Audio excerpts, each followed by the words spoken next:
सुनहरी सुबह की धूप कालमाटी बस स्टैंड को नहलाती है। सूथन, काव्या, ओमुद्री और इसाद्री इस खूबसूरत दृश्य में कदम रखते हैं। उनका उत्साह गांव की ताज़ी हवा में सुबह की धुंध की तरह नाच रहा है और ओमुद्री के पांव जैसे ही कालमाटी की मिट्टी से मिलते हैं, उसका चेहरा हैरानी और जिज्ञासा की एक नई कहानी कहने लगता है। वाह, यह जगह बहुत शानदार लग रही है पापा। इसी बीच काव्या रेभानी से तुरंत जुड़ाव की गर्मजोशी के साथ मिलती हैं और जैसे ही रेभानी की नजर इसाद्री पर पड़ती है, उसकी आंखों में चमक दौड़ जाती है। अरे इसाद्री, मेरी छोटी परी कैसी है? मैं अच्छा हूँ। अरे ओमुद्री, मेरी छोटी राजकुमारी तो अब सच में बड़ी हो गई है। कैसी हो ओमुद्री? बहुत अच्छी हूँ आंटी, मुझे यहाँ बहुत मजा आ रहा है। रेभानी, बहुत लंबा समय हो गया है। हाँ काव्या, हम फिर से साथ हैं। इस खूबसूरत मिलन के पीछे एक और कहानी चुपचाप आकार ले रही थी। प्रोहाल की नजरें जैसे ओमुद्री में कुछ ढूंढ रही थी, ठीक वैसे जैसे एक पुराना कंपास अपने खोए हुए उत्तर को। 8 साल का अनकहा इतिहास सुबह की धुंध की तरह उनके बीच तैर रहा था और तभी प्रोहाल की छाती पर फिर वही पुरानी बेचैनी लौट आई। उसका हाथ धीरे धीरे बाईं ऊपरी छाती की ओर बढ़ा, जैसे कोई अदृश्य चिन्ह भीतर से जाग रहा हो, कोई पुराना रहस्य जो समय के पार उससे दोबारा संपर्क कर रहा हो। अनजाने में उसने धीरे धीरे बाईं और ऊपरी छाती खुजलानी शुरू की। कमाल है, इंट्रोडक्शन खुजली से दे रहे हो। क्या तुम बंदर हो? बंदर की तरह खुजली कर रहे हो। शब्द हवा में तीरों की तरह लटक गए, न निशाने पर न जमीन पर। बस एक अजीब सी खामोशी ओमुद्री और प्रोहाल के बीच उतर आई, एक अजीब अनकही उलझन। तो खुजली है तो क्या करूं? लगता है तुम्हारे सीने में कोई जादुई कीड़ा छुपा है, या फिर तुम्हारी शर्ट के अंदर कोई एलियन ब्रह्मांड का नक्शा बना रहा है। प्रोहाल रुक जाता है, सिर झुका लेता है, चेहरे पर शर्म और उलझन का अजीब मेल। सॉरी, पता नहीं क्यों ऐसा हो रहा है। पहले तो कभी ऐसी खुजली नहीं हुई। उसकी आवाज धीमी थी, लेकिन लग रहा था भीतर कुछ जाग चुका है, जैसे उसकी आत्मा की दीवारों पर कोई अदृश्य रेखा खिंच रही हो, कुछ ऐसा जो समझ से परे है। एक तरफ ओमुद्री और प्रोहाल की जटिलता, दूसरी ओर रेभानी और काव्या का गहरा आलिंगन, और उसी बीच सूथन और इसाद्री की चुपचाप बनी एकता। अब यह परिवार फिर से एक साथ था, तैयार अपने असली घर लौटने के लिए। हंसी की हल्की लहरों और गर्म धूप के बीच सबने कदम बढ़ाए। चलो अब घर चलते हैं, कल हम सामोरा के लिए निकलेंगे। कालमाटी की गलियों में घर की ओर लौटने की यात्रा शुरू हो चुकी थी। हर कदम में रिश्तों की गर्मी थी और आगे आने वाले दिनों की हल्की सी गूंज। गांव की कच्ची पगडंडियों पर सबने अपने अपने कदम बढ़ा दिए थे। पीछे हंसी और बातचीत की मधुर धुन थी और सबसे आगे प्रोहाल और ओमुद्री साथ चल रहे थे। तभी एक बार फिर प्रोहाल में वही बेचैनी लौट आई। उसका हाथ अनजाने में अपनी छाती की ओर बढ़ा और वह फिर से उसे खुजलाने लगा। ओमुद्री ने देखा और नाराज मुस्कान के साथ चुपचाप उसे घूरा। तुम अभी भी खुजली कर रहे हो, बुरे लड़के। प्रोहाल अपनी खुजली रोक देता है, लेकिन उसका चेहरा मिश्रित भावनाओं का कैनवास बन जाता है। तुम अपनी माँ की बात क्यों नहीं सुनते? तुम अच्छे नहीं हो। तो क्या हुआ? मैं तो हमेशा माँ की बात सुनता हूँ, और तुम तो हमेशा अपनी किताबों में खोई रहती हो। तुमने पहले कभी मुझसे ढंग से बात तक नहीं की। इसी बीच छोटी इसाद्री अपने पिता सूथन का हाथ थामे चल रही थी, लेकिन उसका ध्यान तितली की तरह भटक गया। उसकी नजर जा टिकी प्रोहाल की कलाई पर बंधी होलोलिंक स्मार्ट AI घड़ी पर, जो किसी जादुई खिलौने से कम नहीं लग रही थी। प्रोहाल को अचानक एहसास हुआ कि इसाद्री की नन्ही आंखें उसकी कलाई पर टिकी हैं, उस होलोलिंक स्मार्ट AI घड़ी पर, जो अब धूप में हल्की सी चमक रही थी। उसने मुस्कुराकर इसाद्री की ओर देखा और झुककर समझाने लगा। देखो इसाद्री, ये मेरी AI हैंड वॉच है। ये मेरा दोस्त है, मैं इससे बात कर सकता हूँ। है तो फिर मुझे भी चाहिए। मुझे दे दो, अभी दो, बस अभी। क्या? नहीं, फिर मैं किससे बात करूँगा? मुझे नहीं पता, मुझे चाहिए, अभी चाहिए। इसाद्री के भीतर दृढ़ता ऐसे बहती है जैसे कोई नदी अपने रास्ते को खुद गढ़ती हो, और वही जिद उसे एक खेल भरी थपकी की ओर ले जाती है, जिसमें आक्रामकता नहीं बल्कि सिर्फ मासूम स्नेह छिपा होता है।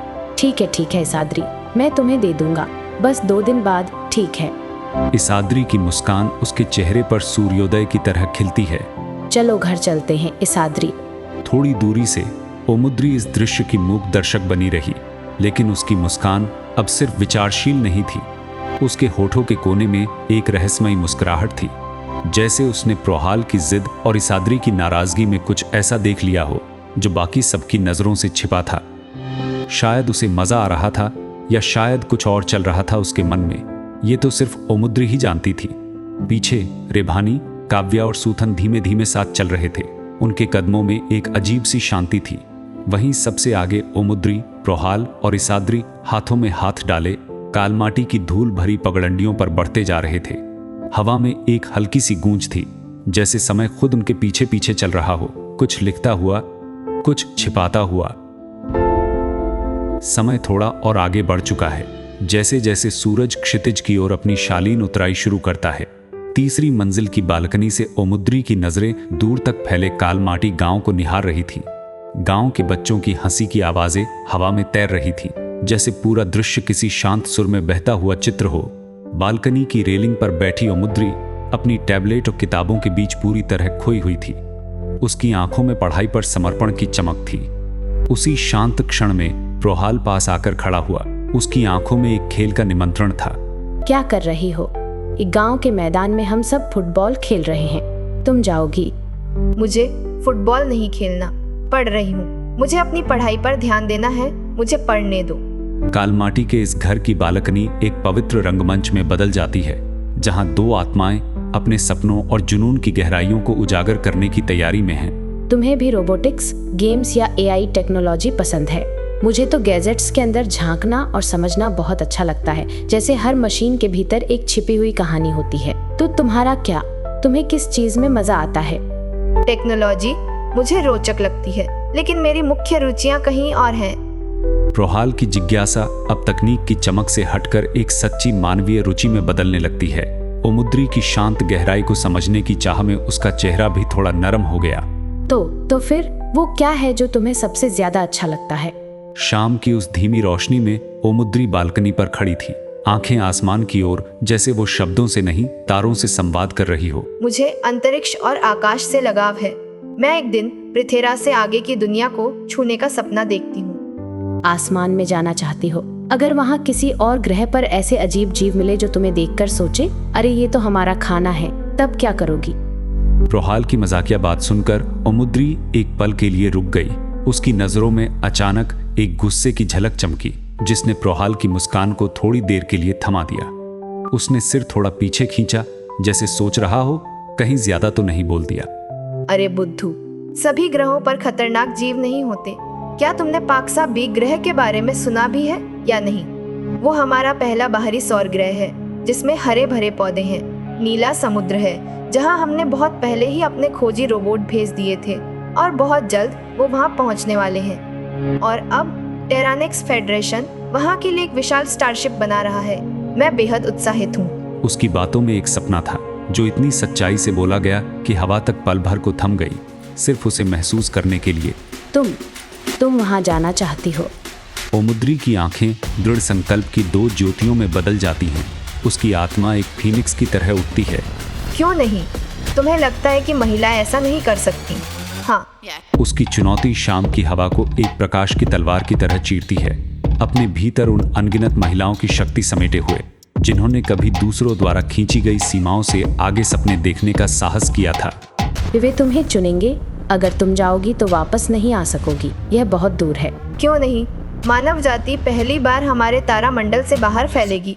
हर सफलता के लिए त्याग की मांग होती है। मेरे पास अभी भी तैयारी के लिए कई साल हैं। यात्रा 15 साल में शुरू होगी। मेरे पास समय है।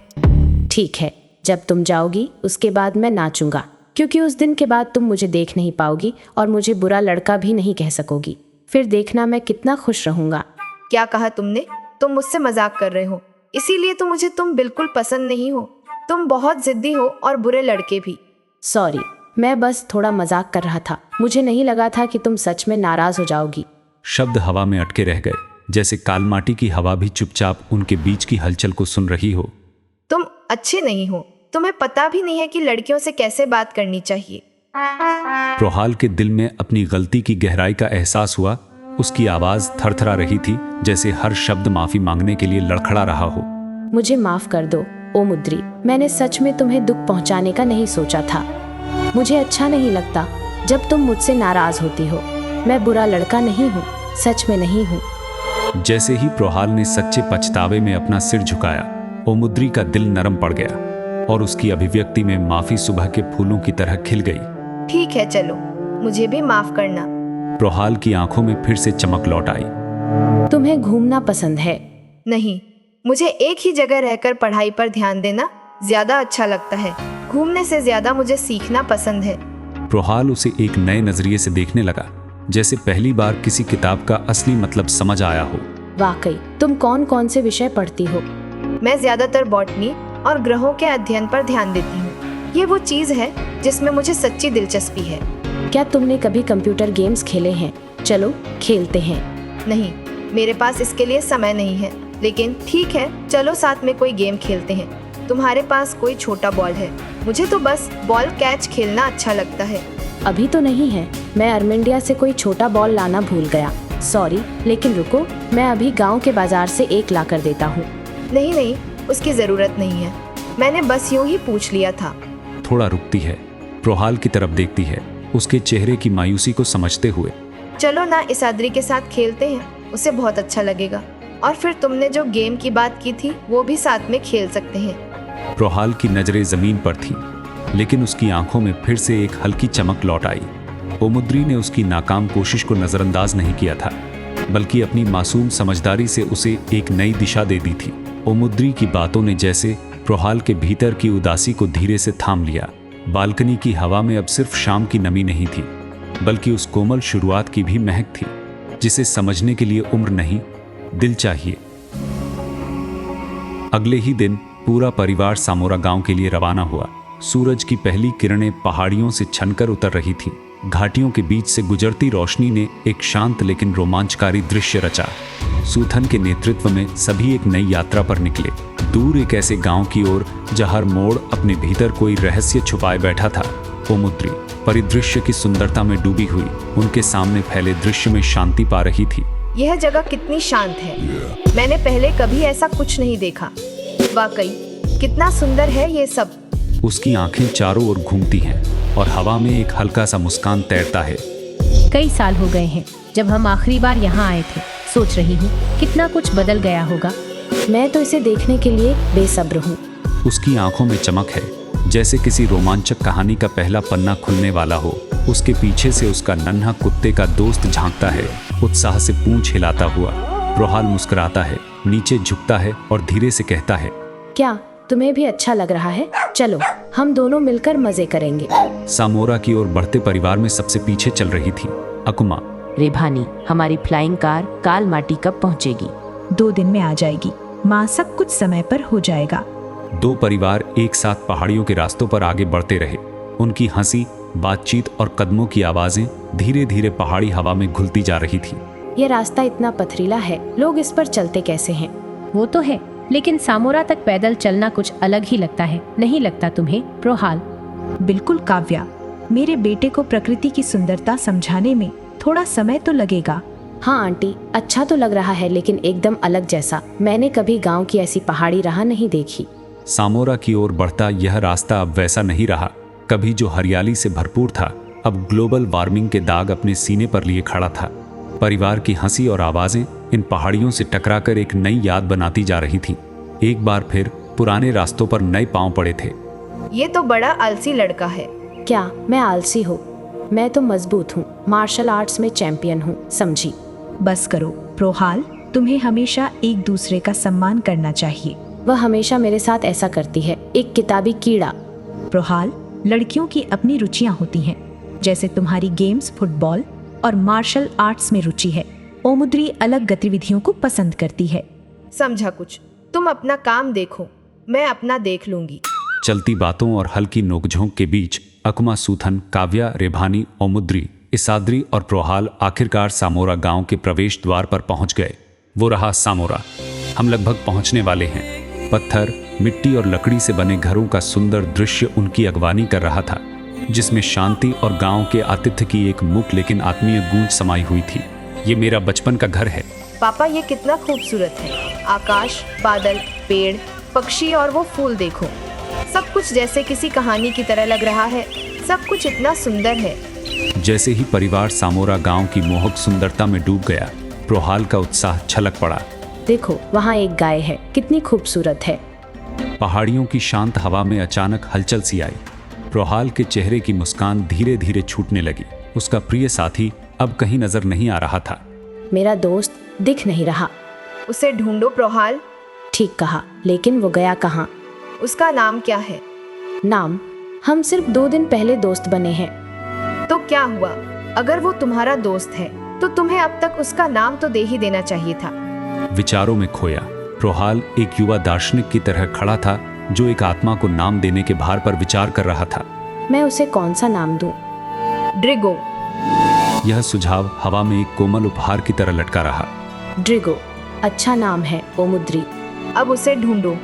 नए उद्देश्य और पुकारने के लिए एक नाम के साथ प्रोहाल अपने मिशन पर निकला। उसकी आवाज गांव में गूंज रही थी।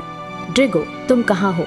मैंने कितनी बार कहा है उससे कि जानवरों से इतनी दोस्ती मत करो, लेकिन वो कभी किसी की सुनता ही नहीं।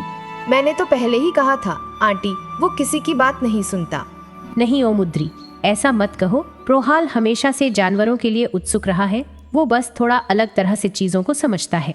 स्वागत करती भीड़ के बीच सामोरा गांव की परंपरा और ज्ञान का प्रतीक विश्वनाथ सूथन के सामने खड़े थे। उनकी आंखों में समय के अनगिनत मौसम, संघर्ष और अपनापन झलक रहा था। जैसे ही सूथन उनके करीब आया और आदरपूर्वक उनके चरणों को छूना चाहा, विश्वनाथ ने औपचारिकताओं को ठुकराते हुए उसे सीने से लगा लिया। तुम्हारी जगह मेरे दिल में है सूथन। शब्द आत्माओं के बीच पुल बन गए। जब आशीर्वाद पवित्र नदियों की तरह बुजुर्ग और युवा पीढ़ी के बीच बहने लगे। हमारे गांव सामोरा में तुम सभी का स्वागत है। हाँ पिताजी, हम सभी यहाँ आकर सच में बहुत खुश हैं। ये घर जैसा लग रहा है।